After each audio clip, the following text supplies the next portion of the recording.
Matagumpay na naaresto ng mga otoridad ang tinaguriang number 1 most wanted person regional level sa kasong 39 na bilang ng qualified rape of a minor sa barangay Talugtog, Dolores, Abra.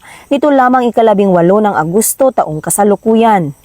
Kinilala ang sospek na 47 taong gulang, may asawa, construction worker, tubong Tineg, Abra at residente ng nasabing lugar. Ang sospek ay naaresto sa bisa ng warrant of arrest na inisyu ni Honorable German Fabro Ballesteros III, presiding judge ng Family Court, 1st Judicial Region, Branch 1, Bangged, Abra. Kaugnay ng 39 na bilang ng qualified rape of a minor sa ilalim ng mga kaukulang criminal case numbers na walang inirekomendang piyansa para sa mga nasabing kaso. Ang operasyon ay sinagawa ng pinagsanib na pwersa ng mga operatiba na pinanguna ng Dolores Municipal Police Station, katuwang ang RIU-14, RID, PNP SAF, 1st at 2nd Abra PMFC at 15th Ofort Maneuver Company, RMFP-15 sa ilalim ng Coplan Map Island.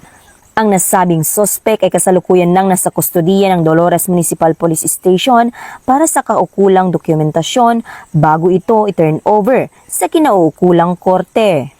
Patuloy ang Abra Police Provincial Office sa pamumuno ni Police Colonel Charles L. Dumalig, Provincial Director, sa pagpapaigting ng kampanya laban sa mga wanted persons at iba pang lumalabag sa batas.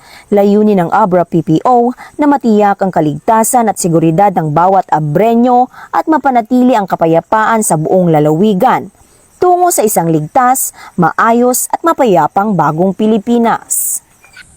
Mula dito sa Abra Police Provincial Office, ako po ang inyong Police News Network Correspondent, Patrolwoman Maria Ella Garcia, alagad ng batas, tagataguyod ng balitang pulis. Bagong PNP para sa bagong Pilipinas, serbisyong mabilis, tapat at nararamdaman.